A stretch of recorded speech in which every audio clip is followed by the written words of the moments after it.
Mysteries of technology. Yeah. So we speak of different kinds of stressors, and technology is a big source of stress, right? Yeah, it should be taking away stress, but it's become a source of stress for all of us. So, what are the other different kinds of stress? So, we saw that there's something called the most serious forms of stress or life change stress. So, for example, if you lose someone dear to you, you're coming to terms with the loss of somebody who's close to you, or you lost your job, or there's some major legal issue that you're facing, or a major financial issue that you're facing. All these are very serious. For they can actually trigger a lot of stress. Uh, but we, in our normal experience, we don't have to deal with, in our normal experience, of course, there could be these kind of incidents also, episodes that we may have to deal with. But generally, the kind of stresses that we deal with are like at work, um, deadlines, or you being overloaded with more work than you can handle. Yeah, or maybe just your cubicle is not in the right place, your work table is not aligned in the right direction, uh, or there's just too many files piled up on your table.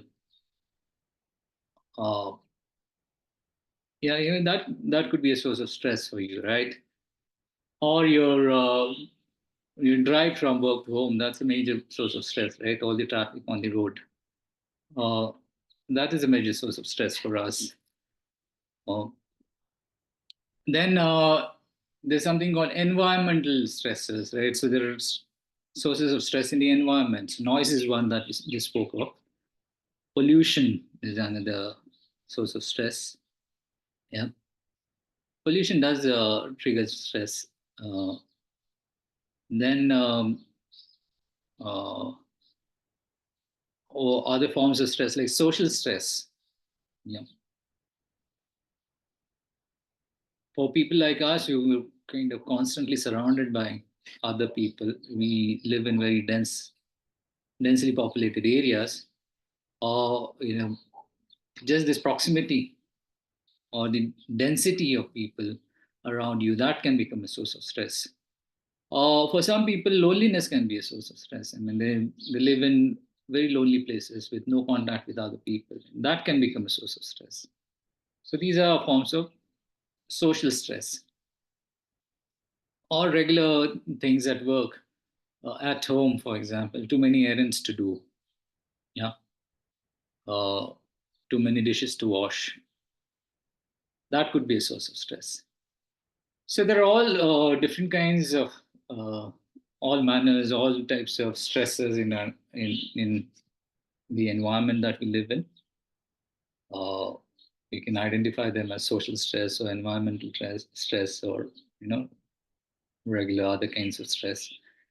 Uh, so let's take this example of a common stressor that we all have to deal with: deadlines. Deadlines at work. So your boss has assigned you some work, and the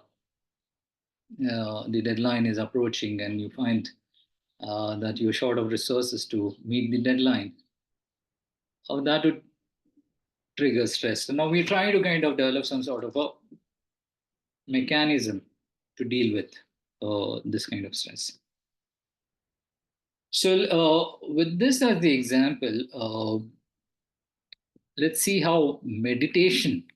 I mean, we started off the session by saying that meditation can help us in dealing with stress. So, how can meditation help with dealing with this kind of stress? So, this example, you've taken a situation where you have an impending deadline, a fast approaching deadline, and you're short of resources to meet the deadline. Uh, First of all, why is it likely to stress you? Any idea? What could be the reasons that it could stress you? Yeah. Because of my tendency to follow the eight worldly concerns, where I am constantly looking for praise and trying to avoid criticism. The habit of that is, at Yeah, least for precisely. me, Yeah, yeah, yeah. That's probably the most relevant reason. Yeah. Then it's possible that you find yourself in a situation that you just don't have the resources to meet the deadline. But instead of accepting that, uh, you're kind of calculating a little forward and saying this will lead to scolding, admonishment from a boss. It will lead to criticism from a boss. So that uh, is what will stress you out. That will be the trigger for the stress. So, what is happening is that you're there's something called identifying yourself as, or what's happening is you're identifying yourself as some sort of a super performer, and you don't want that uh, you know that reputation of yours to be compromised first. In the immediate term, you don't want to be experiencing any kind of criticism, dealing with any kind of criticism from your boss. So these are the reasons that will be triggering the stress. Now, when how but will you don't have to identify as a super performer. Like you also can say, yes, I yes, have been falling behind this whole quarter, and now one more thing, one more sort of nail in the coffin. So you might yeah, not have an inflated sort of opinion about yourself, but yeah, you could, yeah, yes, you're you right. could, Yeah. it could, you're So right. Yeah. yeah, yeah, you're right. Absolutely. So that identifying yourself as an achiever, as a super performer, is just going to compound your stress. So already this situation is stressful because you're worried about how it's going to be perceived amongst your colleagues, and how your boss is going to react to it. He's obviously not going to praise you. You're seeking praise, but that situation is going to just yield criticism. So that is the immediate reason for stressing out. And then on top of that, if you have this uh, complication that you identify yourself as an achiever, and you identify, of course, there's nothing wrong in acknowledging and appreciating success, but you're complicating the situation by equating your self-worth, uh, your self-worth with achievement, with accomplishment. Yeah, and then that identification with success, if is the situation changes and you're not successful, and actually you are uh, asked upon you have to deal with failure, then that leads to enormous kind of stress later. But you're right, that's going to compound an existing stress. So when we think about a mechanism to deal with the stress, you need to kind of look at these different layers of stress, and see how we can have a mechanism which can, mitigate all different levels of stress. So the immediate cause is, of course, yeah, you're worried that you'll be criticized, you'll be admonished, you'll be scolded by your boss, and you're going to not be praised by your boss while you're actually seeking praise from your boss. Yeah.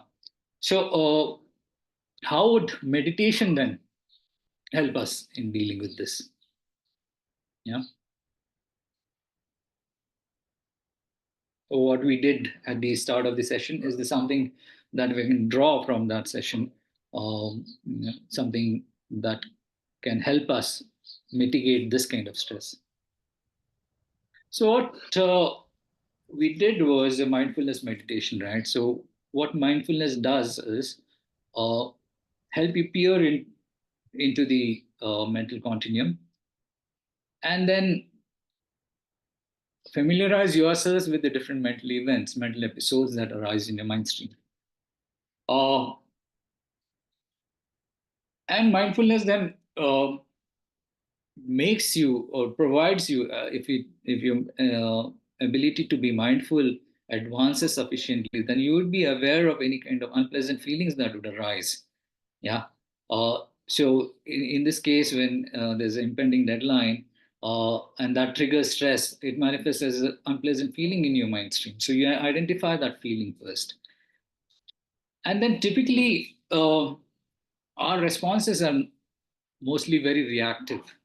Uh, so what meditation does is, through mindfulness of that kind of mental state of the feeling, uh, unpleasant feeling due to stress, you're now a little more aware that uh,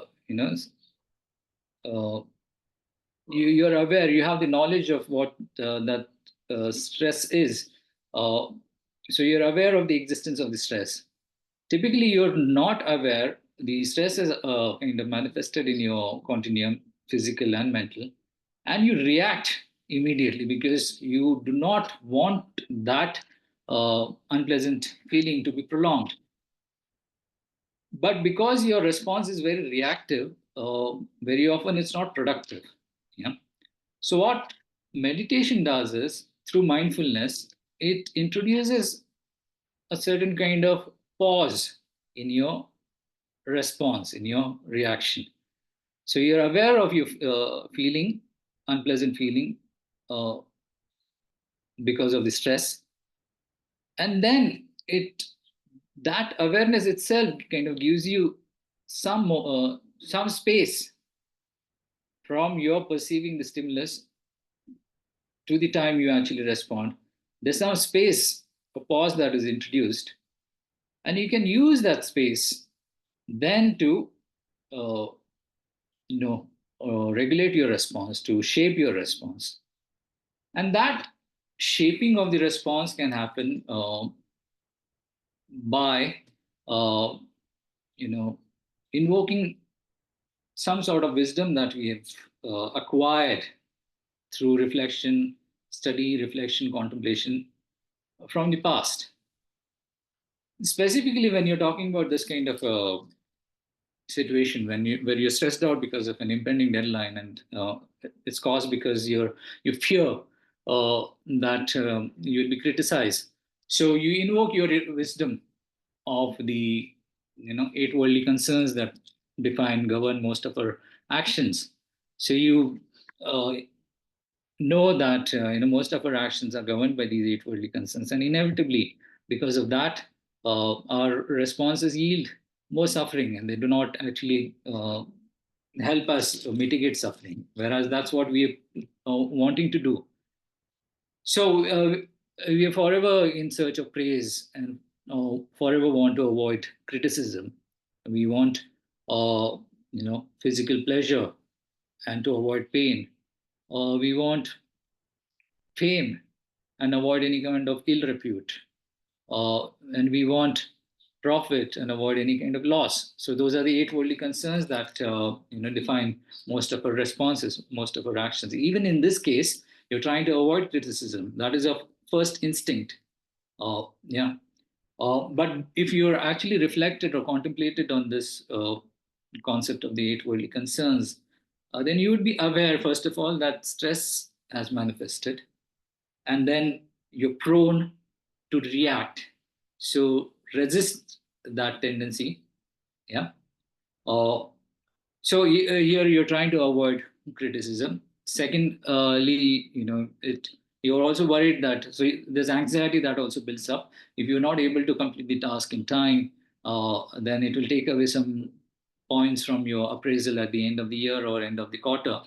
That will compromise your ability to, demand a pay rise for that year. It will also compromise your suitability for a promotion. So those kind of anxieties are also started manifesting along with the stress. So you need some sort of a mechanism to deal with it, and that mechanism is rooted in prior wisdom, I guess, some wisdom that we accumulated through uh, reflection and contemplation in the past. Specifically, we talk about uh, the tendency that we have to react to these kind of adverse situations. Uh, and then we realize that most of our actions are governed by the eight worldly concerns. So if we have that much knowledge, at the least what it will do is, it will give you a moment to think, okay, what is it that is driving my reaction? So if it's just the desire for temporary praise, then you realize that you need to be careful. You need to weigh up other options also, see whether this is the most optimal option or not. Ultimately you'll have to have some strategy, some sort of a mechanism to prioritize your task. You know that the deadline is impending and you don't have the resources to meet it. So what you will need to do is prioritize whatever resources are available to you, and see that if not 100% of the task is accomplished, at least 70 or 80% is accomplished with whatever resources you have. And even that accomplishment requires a prioritization of the resources that you have. So that kind of strategization you cannot escape, and that strategization will happen because of your familiarity with your job, the specific kind of work-related skills that you have, and that requires a different kind of training. But meditation, what it will do is through mindfulness, it will provide you with a pause, with some sort of space to calibrate your response a little bit. Yeah, and you can utilize that space to invoke some of the wisdom that you've acquired through reflection and contemplation from the past. Yeah, Madhi. But Venerable, in the example that you've given, the deadline example, now there could be the response could it could be a week away, it could be a month away, it could be a quarter away. I know I am, and so because maybe there's a weekly meeting at which I'm going to say I could not do this for whatever reason. So there isn't, it's not so much as the response that is that the meeting is, of course, but I know probably a week in advance, maybe longer in advance, that I, and that's the stress, right? Because there isn't so much, like it's not as though I'm going to go and pick a fight with my boss at a weekly meeting or some such place. It's just the knowledge that someone's given me this task, my boss has given me this task, has not provided me with the resources, or the resources are not forthcoming, though I have tried. All that process is a stressful process, right? So it's not the response, like I have plenty of time, I have a whole week, maybe a month to sort of deal with this, keep dealing with this situation, and that Yeah, causes stress. yeah, yeah. So as I said, that is not going to be mitigated. That those kind of anxieties, that will need a specific kind of work-related skills to deal with. What I'm saying is, the stress because of the impending deadline, uh, that of course has manifested already. Yeah. What you need to do is you have to have a mechanism that does not compound that stress through unnecessary kind of identification, uh, as being a super performer, or unnecessary clinging at praise, unnecessary aversion of criticism. Yeah, those kind of things, if you've already kind of reflected on it, if you're clinging at praise, uh, whether praise comes or not is it's doubtful. Yeah, but your tendency is that you're craving for praise, and you're kind of you have a very strong aversion for criticism. Whereas you need to be aware that in these kind of situations, work related, or even at home, you'll always face these kind of situations where uh, you may be kind of called upon to deal with criticism. And criticism, you can take it constructively. You need not have this reactive kind of attitude towards you. You do not need to have a tendency to just want to avoid it at any cost. So it's this clinging and aversion that you're prone to, clinging at praise. aversion to criticism, that sets up your immediate reaction to that situation. That compounds the stress. That is what meditation will help you do. Yeah. The other strategization that you need to do to, handle the situation optimally, optimal deployment of resources and all that, that is a work-related skill that you'll have to call upon. Yeah.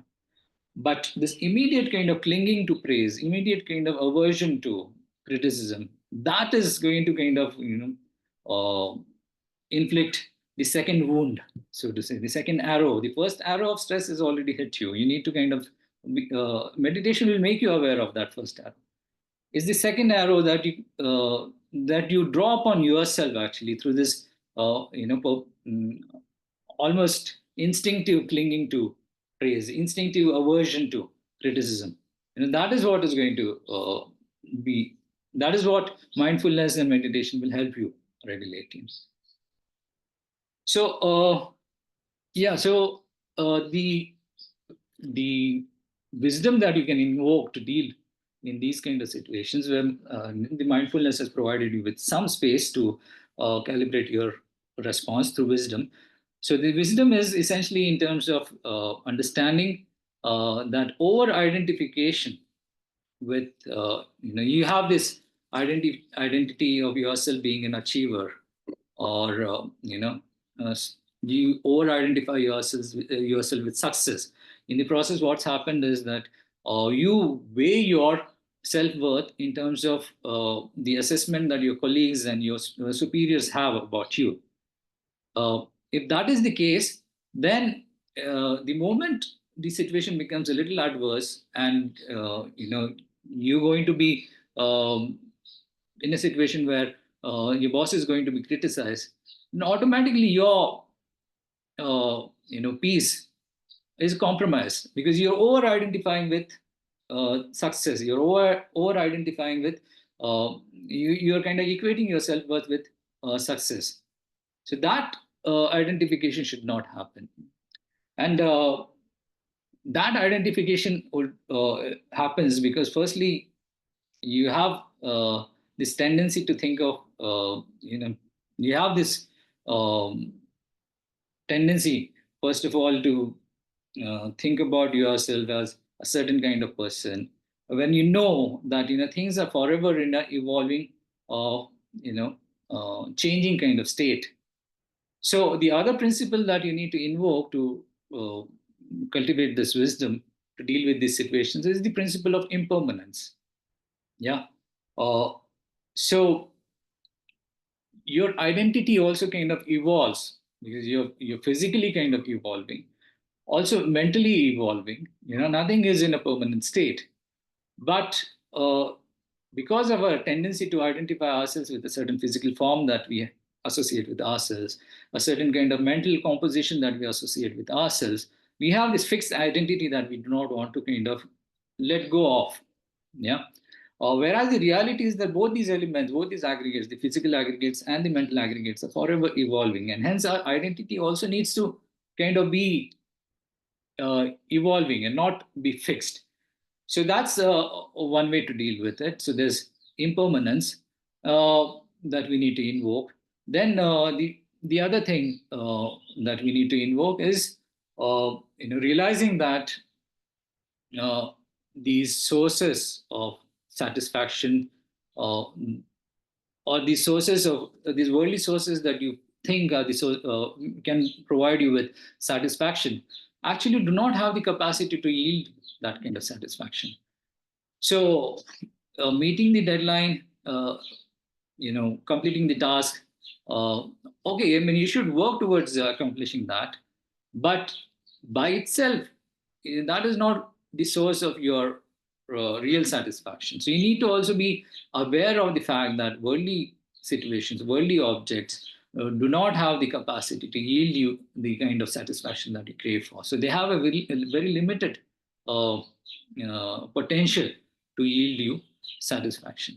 Uh, and then the third principle that you need to invoke is desire. Yeah? I mean, we have this constant desire to kind of move from one situation uh, one pleasant situation to another. Yeah. So we are kind of forever kind of pursuing mm, experience of pleasant situations. Yeah, but we know from experience that whatever situation we find ourselves, or although we may think that it's going to yield you happiness, it has a very limited capacity to yield happiness. But nevertheless, we kind of keep expecting that it eventually I'll be able to identify something, some experience which will be the source of perpetual happiness for me. But again, from experience, we know that any worldly source of happiness can only be a temporary source of happiness, but not a permanent source of happiness. So we need to again be aware that our desire for these kind of situations, for these kind of experiences, needs to be regulated.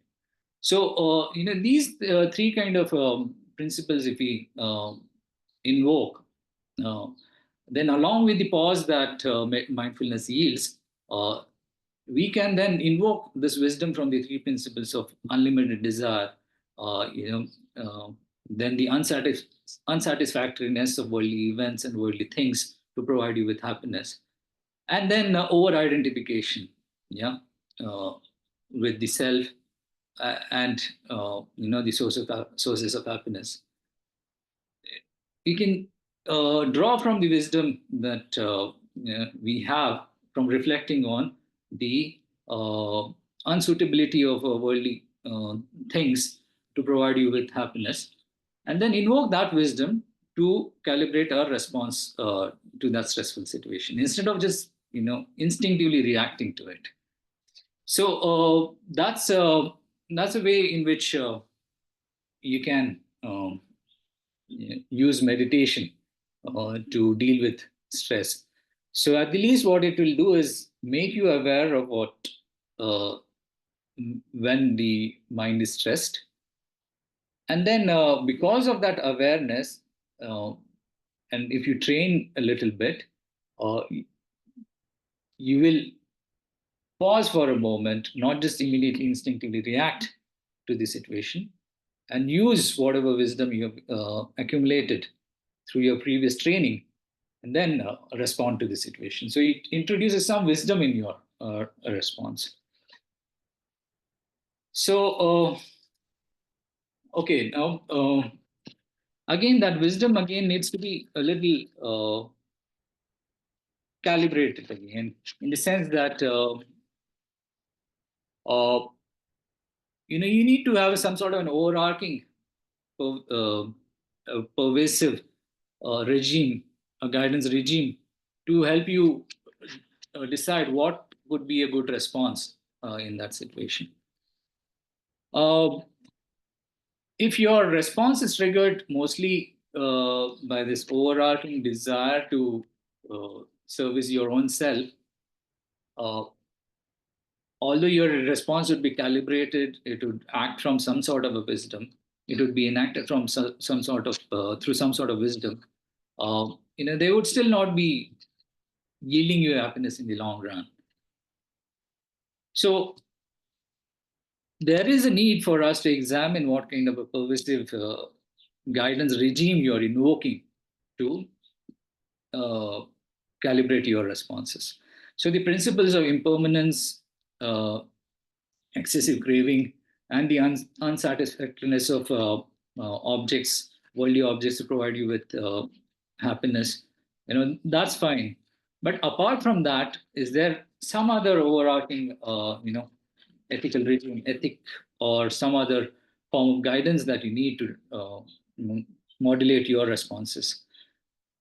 So, in generally speaking, in our day-to-day lives, we spoke about these trivial kind of incidents, episodes that could be sources of stress, but there are also situations which are more serious and can have more significant stress, involved. So we have to have some sort of an overarching guidance regime to help us in all these situations. So whether it's a life-changing stressful situation, like you lost somebody, or you have to make a decision, maybe in a situation where um, somebody is terminally ill, and whether it's appropriate for you to terminate the life there, or in that kind of situation, or even in regular day-to-day situations, like what do you want to eat? Should I be eating vegan, vegetarian, non-vegetarian? What products do I buy? Should I be buying products from factories, employing younger children? So all these different kinds of situations call upon you to uh, invoke some sort of a guidance regime that would help you make wise choices. Yeah. So we have to have some sort of a ethic regime, a pervasive kind of ethic regime, which will help you make a wise decision, wise choices in these situations. So because all our actions, whatever choices you make in these situations, they have consequences. So when you're about to make a choice, again, let's go back to the meditation that we did. I asked you to try and make a note of this mental factor called intention, or the wanting to do something. And I said that that is the root, or that is the starting point of a series of mental responses, which then kind of trigger a series of physical or verbal actions. So that mental factor of intention is also called karma. Yeah. So that mental factor of volition or intention is called karma, and it is an omnipresent kind of mental factor. So whatever mental state you're experiencing, there's a realization of something. That's the main mind, and that goes along with the mental factor of feeling and intention, along with other omnipresent mental factors. So you need to be aware of what intention or volition has arisen in your mind stream. Yeah.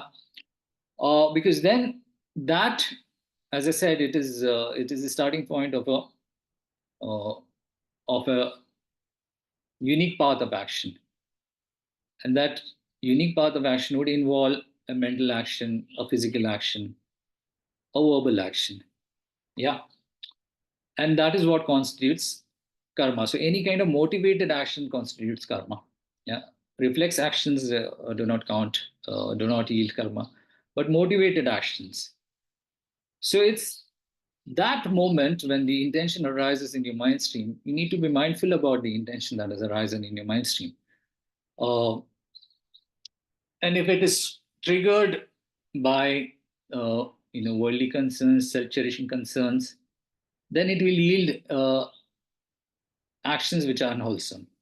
But if it is triggered, if that intention is driven by uh, more virtuous kind of you know thoughts of compassion, for example, um, of loving kindness, for example, other cherishing, for example, then that leads to wholesome actions.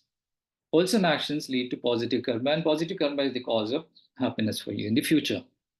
So we need to be very mindful of this mental state called intention or volition that manifests in our mind stream.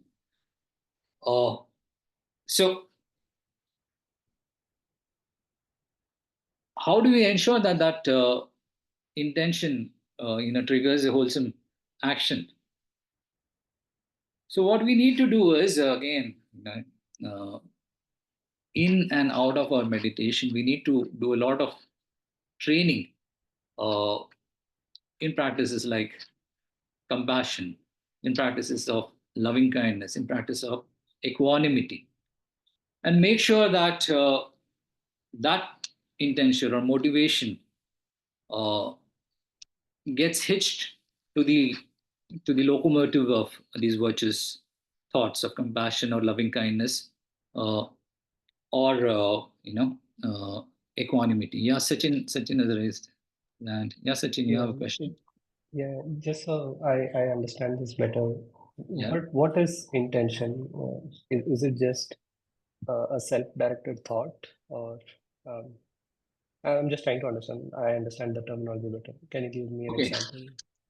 Okay. So while we were doing the meditation, I give this example where because of some discomfort, you're doing meditation for 15, 20 minutes, and it's possible that, for example, if you're sitting cross-legged, then there's pain that arises in your knees, or there's some stiffness that arises in your back or your shoulders, and you want to release that discomfort. Yeah. So discomfort is the mental factor of feeling. So it's an unpleasant feeling. And we are kind of trained to immediately react to it and release that unpleasant feeling. But with meditation, you'll find that you arrest that reactive tendency that you have.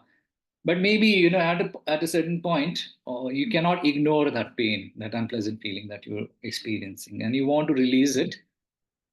So that moment when uh, when your mind takes on the shape of this wanting to release, uh, wanting to release the pain in my arm, or the itch in my on my thigh, or the stiffness in my back, that moment, that mental uh, episode and mental event is what we call intention or volition, and that initiates some action. Then that triggers the physical action of you're raising your arm and directing it towards your left shoulder, and then pressing your shoulder.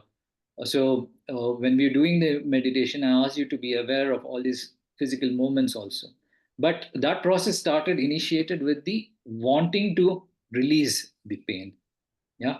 Wanting to rid yourself of the feeling of discomfort. So that moment, that mind which takes on the shape of this want to release the discomfort, is the mental factor of intention or volition. Yeah. And you have a choice there. You can say that, okay, pain is expected, let me stay with the pain for a moment. Yeah. So that's also a choice that you made. You were kind of letting you registered the feeling of discomfort, but you say that, okay, it's not so serious that I have to initiate some physical action. So that is a choice. The other choice is, okay, I can't handle this discomfort, I want to release it immediately. So that is the moment in the in the continuum of those mental episodes where you make a choice to initiate a certain physical or verbal action or a mental action also. So that is what we call the chetasik of uh, intention or volition. Yeah. And that is something that then takes on the form of different kinds of karma. So we need to be very mindful of what chetna, this is called chetna in Sanskrit, intention or volition is called chetna.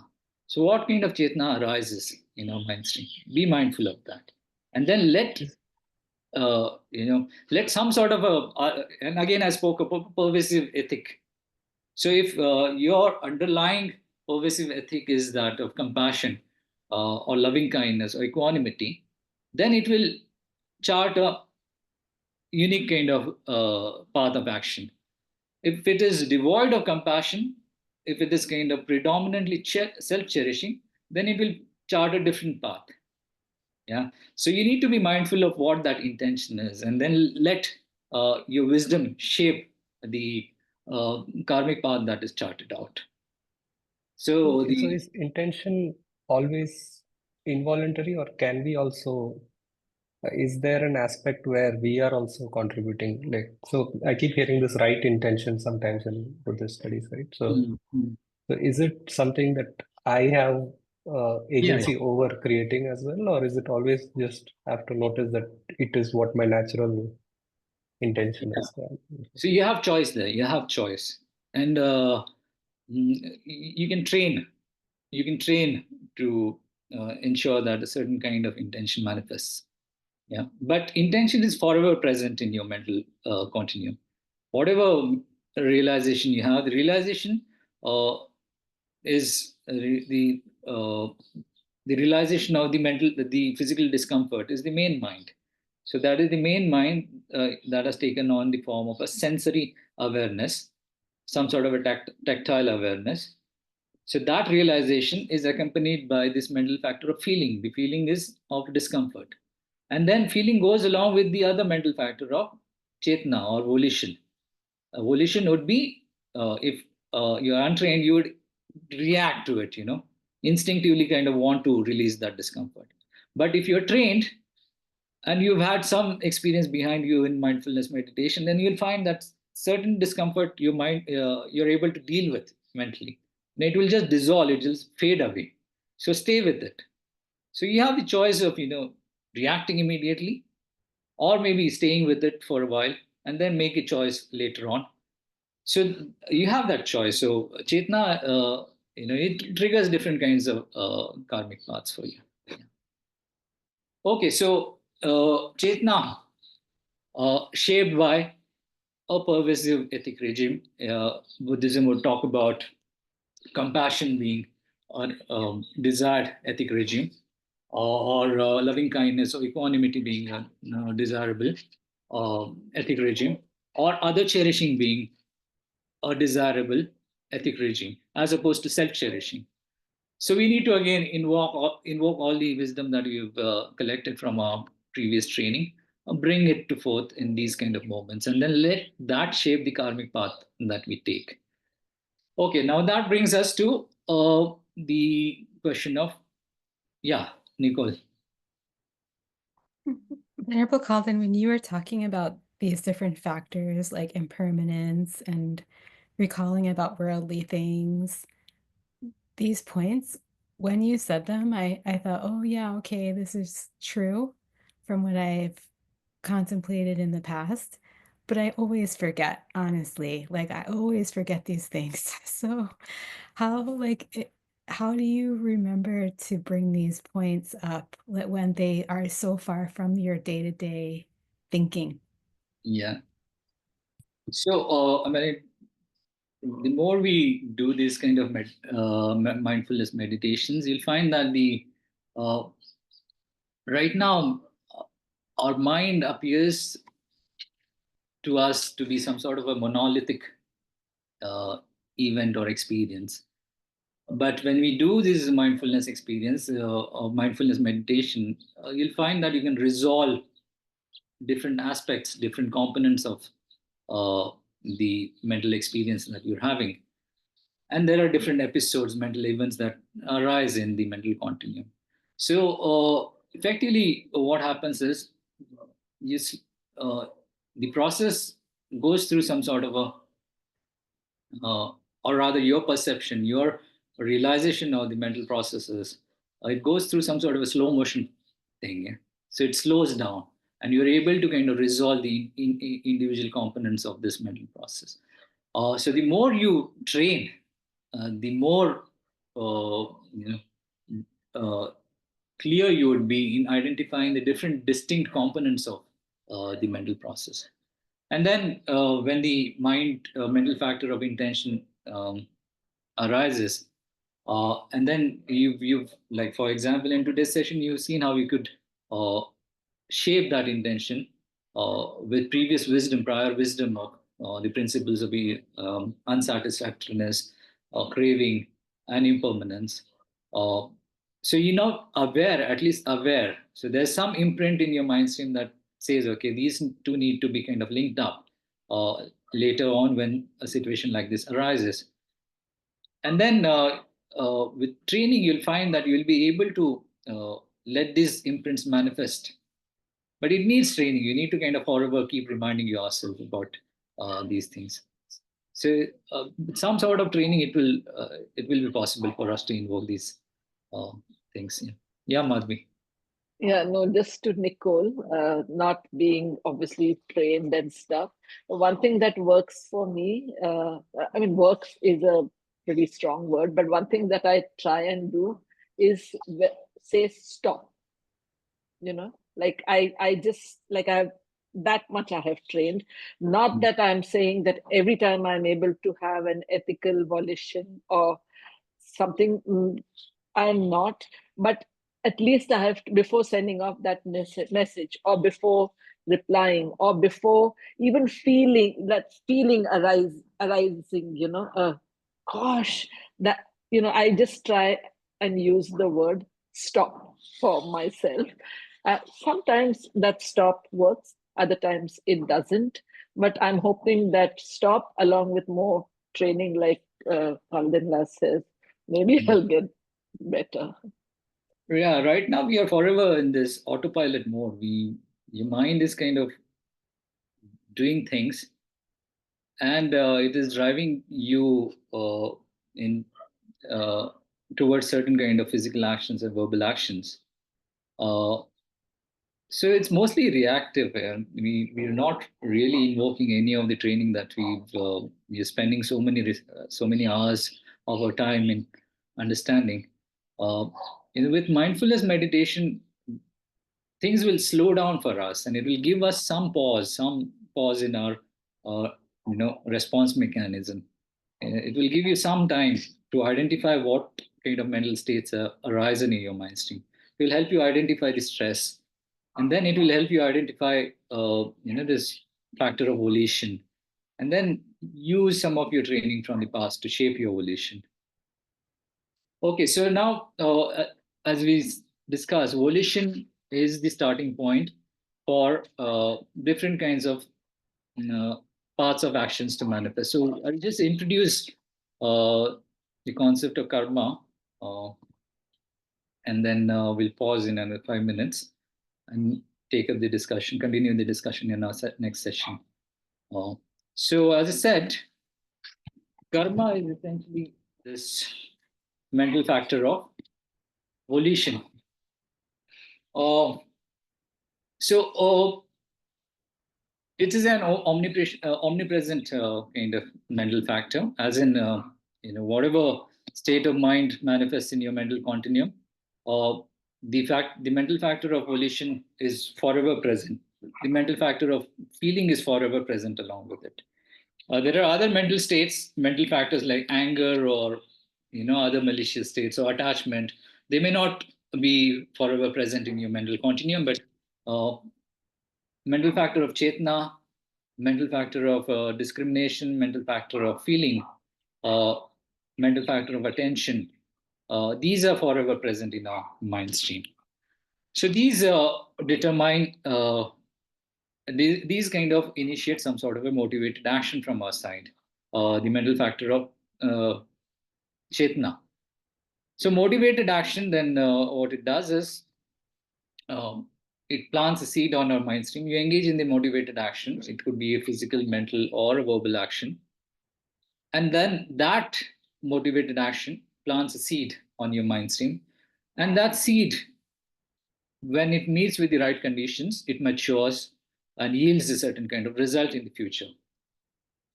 So this is essentially the principle of karma. So there's some motivated action, it plants a seed, and the seed, when it meets suitable conditions in the future, it yields some sort of a result in the future. For example, if you engage in a virtuous physical action of giving something. So the virtuous physical action of actually parting with, let's say, 10 rupee bill note to a beggar on the street, that was initiated by the mind of giving.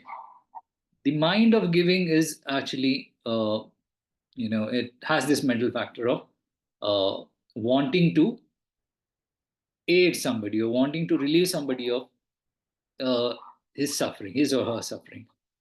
So that volitional mental factor has taken on the shape of, has triggered this physical action of, physically handing over a 10 rupee note to a beggar.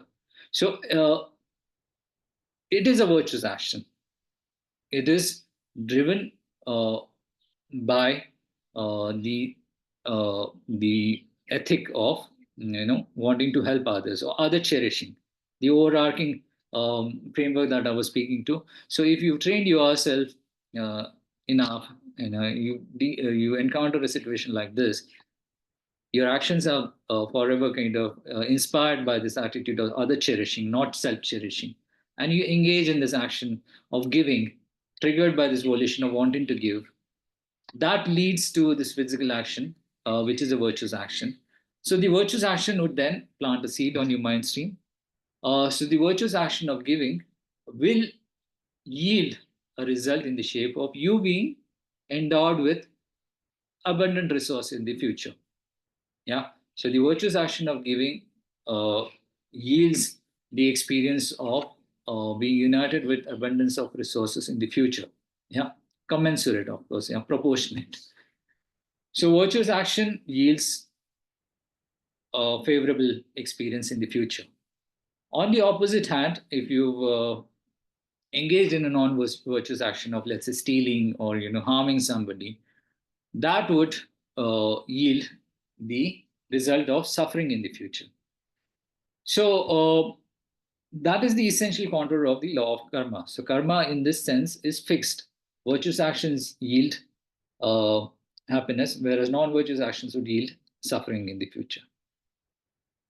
So there's this example in the text that is mentioned in the text. So there was this monk. His name was Priyabhadra.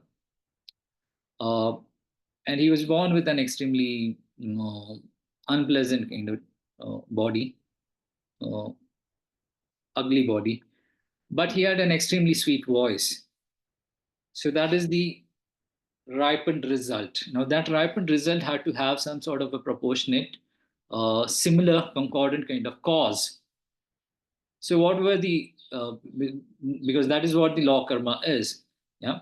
So, what had happened was in the past life, the monk, he was he was a porter, he was a coolie, and he was working on a project. A certain king in the area that he was inhabiting, that king had commissioned a project to build a large temple. So the temple was huge, and then Priyabhadra in that life, he kind of thought, oh, this temple is so enormous, and he kind of criticized the king for it, saying that this temple is unnecessarily big. It's too big. So because of that criticism, he thought that why is the king building such a large temple? Why is it so big? It will never get finished. And he had that kind of a mental state arising in his mind stream. Uh, so because the project was holy and it would have helped other sentient beings in their spiritual practice, it wasn't an ordinary building; it was a temple. Uh, but the monk in his previous life had criticized that project. Because of that criticism, he had this ugly appearance. But then what happened is later, when the project was completed, the temple was completed, he donated a bell to the temple to kind of expiate or purify his previous wrong deed of criticizing the project. So, because of that virtuous action of donating a bell to the temple, he was rewarded in his future life with an extremely sweet voice. So, that kind of explains the principle of karma. So, the virtuous action of donating yielded a sweet voice, melodious voice, and the non-virtuous action of criticizing a spiritual project uh, resulted in him having an unpleasant kind of appearance. So karma is fixed. It follows this relationship. Virtuous actions lead to happiness. Non-virtuous actions lead to suffering. And then karma also has this property of being amplifiable, as in there could be trivial virtues that could yield enormously big positive results. And there could be trivial non-virtues that could lead to tremendously negative results. For example, again, and there was this emperor um, in the ancient times, and he ruled over a very large territory. So this was actually the result of his having offered just a handful of lentils, handful of food, handful of grains to a past Buddha, previous Buddha, Buddha Vipashin. So there was a Buddha called Buddha Vipashin, and this person happened to offer him a handful of lentils, and because of that virtuous deed, he was then born as an emperor in his future life. So it was a trivial kind of virtue, but because of the basis being so potent, the person he was offering, making the offering to was a Buddha. Because of that, the trivial virtue yielded an enormously positive kind of result. On the other hand, you could also have a situation where a trivial non-virtue could lead to tremendously negative result. For example, there was this monk who would who would yell kind of abuses at other people in his past life. So you'd hurl insults like your voice is like a dog's bark, or a frog's croak, or like a monkey's chatter. So because of that, the monk had to take 500 kind of corresponding rebirths for each insult that he hurled at whatever number of people he hurled those insults at. For each of those insults, he had to take 500 rebirths in as a dog, as a frog, as a monkey. So again, it was just trivial. It was just some sort of an abuse, some insult. But because of that, because of the fact that he was a monk, and as a monk, you're not supposed to engage in these kind of non-virtuous actions. And those trivial actions yielded an enormously negative kind of result in the future. So that's another aspect of karma. So it has this aspect of being amplifiable. And then there's this aspect that it's non-superfluous, in the sense that if you haven't created the karma for a certain result to be experienced, then you won't experience that result. For example, in a war, there could be a situation where somebody says that although there are bullets flying all over, left, right, and center, everywhere, in all directions, I'm still unhurt. So I must be having some sort of a, talisman or something uh, protecting me, something protecting me. But it's not just pure luck that is responsible for that situation. It's because the person did not create the cause for him to be for him to die from a bullet injury. He's experiencing the result of that kind of action. Hence, he's not dying, although there are bullets flying all over. So that's another aspect of karma. And then the other aspect of karma is that it does not disappear on its own accord. It does not, just lessen in time. It does not disappear in time. So these are some of the aspects of the principle of karma, the law of karma. It has the the property of being congruous. It has the as in virtuous actions yield positive results, non-virtuous actions lead to unpleasant experiences. Amplifiable, uh, trivial actions in relation to a potent basis is committed in relation to a potent basis can yield, highly positive or highly negative kind of results. Non-superfluous, as in you don't experience the result of some karma that you've not created. And the fourth property is that it is not erasable. So, as in some karma that you committed, created, just does not disappear on its own accord. So these are the essential properties or aspects of karma. So we'll continue our discussion on karma in the next session. So we'll pause here. We'll just end the session with a short dedication. So just just close your eyes and take a moment to reflect on the discussion that we had today. So we discussed, we did a mindfulness meditation. Then we discussed the different kinds of minds that can arise in our mind stream. And then saw how we could use that understanding of the different kinds of minds to calibrate our responses in situations of stress. And we also discussed the necessity to have a pervasive ethic regime to shape our responses, and how we can use our understanding or our recognition of the mental factor of volition to shape our responses, which would then chart different kinds of karmic paths. And we initiated the discussion on karma and identified the different properties of the law of karma. So let's dedicate all the merit that we've accumulated through our discussion on these things, our participation in this discussion. So due to the merits of these virtuous actions, may I quickly attain the state of a Guru Buddha and lead all sentient beings without exception into that enlightened state. May the supreme jewel bodhicitta that does not arise and grow, and may that which has arisen not diminish but increase more and more. Okay, so we'll stop here. Any questions you have? Maybe you can take one or two questions now, or we can take questions in the next session. We'll continue our discussion on karma in the next session.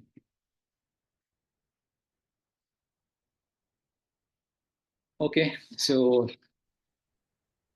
let's stop here. Okay. Thank you, all of you. Have a good day.